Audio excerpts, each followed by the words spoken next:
Alhamdulillahi Rabbil Alameen. Wa sallallahu wa sallam ala nabiyyina Muhammad wa ala alihi wa sahbihi ajma'een. Continuing on, speaking about Islamic manners and morals and conduct. In a hadith, عن نواس بن سمعان رضي الله عنه قال: سألت رسول الله صلى الله عليه وسلم عن البر والإثم فقال: البر حسن الخلق والإثم ما حاك في نفسك وكرهت أن يطلع عليه الناس. رواه Muslim wa Ahmed.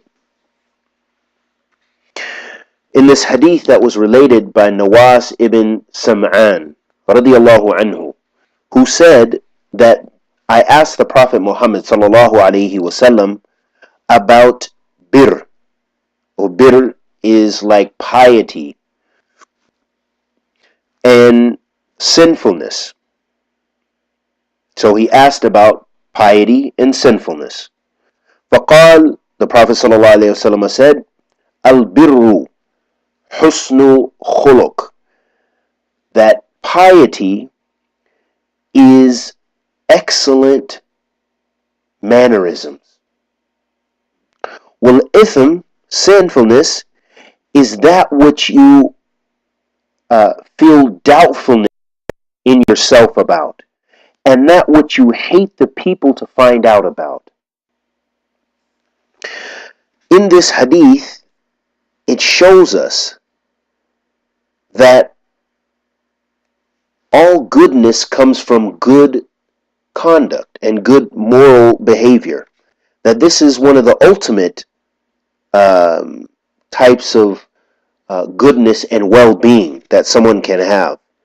And this is because the person who has good morals and good conduct is someone who's always trying to strive in order to leave evil characteristics and perform good and good deeds.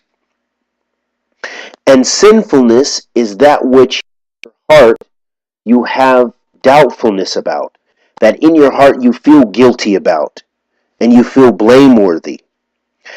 And it is those things that are related to your desires and just a general type of want for something that is bad. This is what sinfulness is it's something that in your heart you feel bad about, you don't feel sure about, and you do not want people to know about it. This is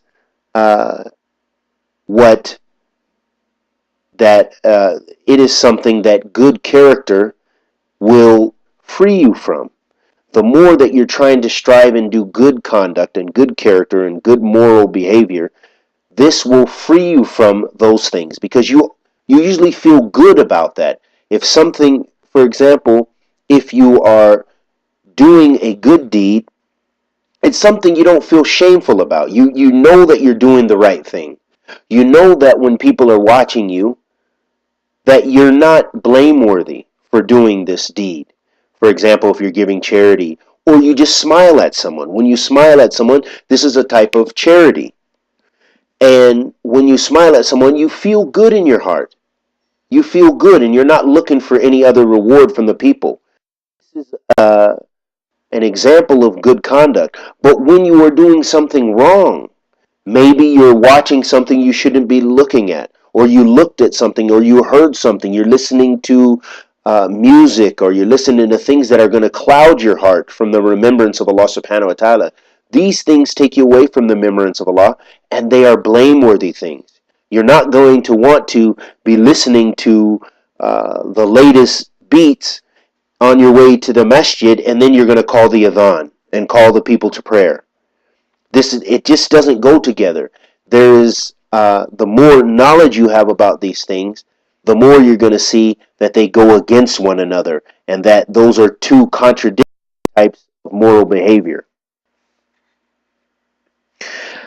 In another hadith, the Prophet ﷺ said,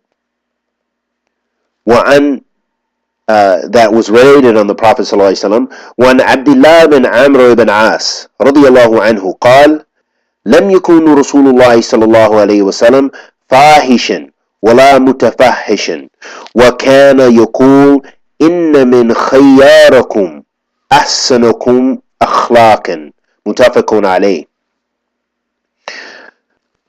Abdullah ibn Amr ibn As radiallahu anhu was a companion of the Prophet Muhammad sallallahu alaihi wasallam.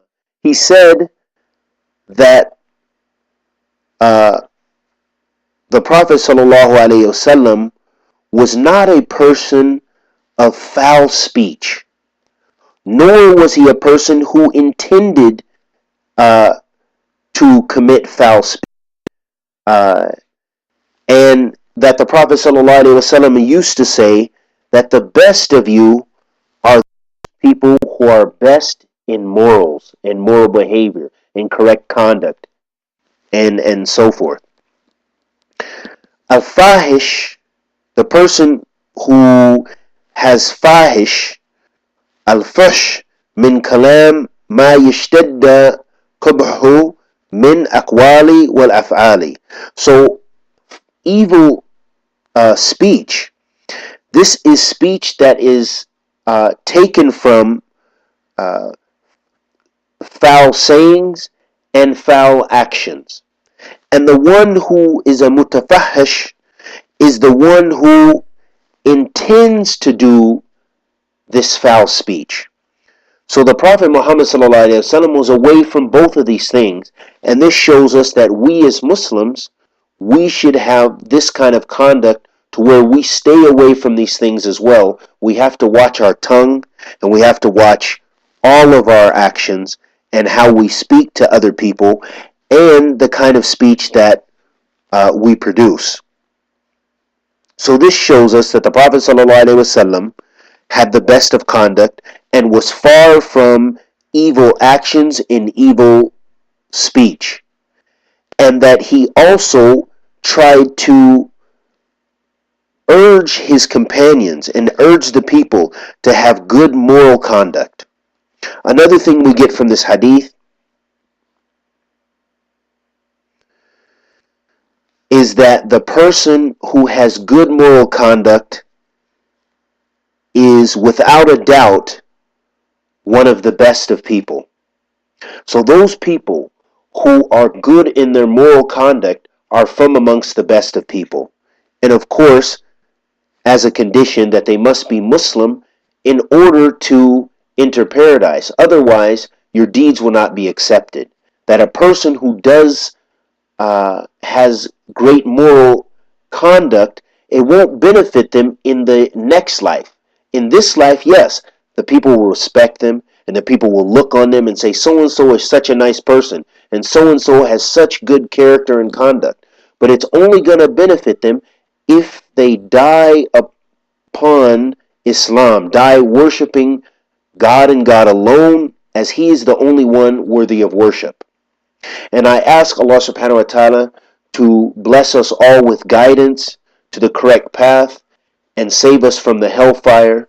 And He alone is the only one worthy of worship, and is the only one who can save us from the hellfire, and the only one who can judge us and put us in the fire or save us from the fire. And may Allah subhanahu wa ta'ala accept our good and forgive our evil. Wa sallallahu wa sallam ala nabiyyina Muhammad wa ala alihi wa sahbihi ajma'in.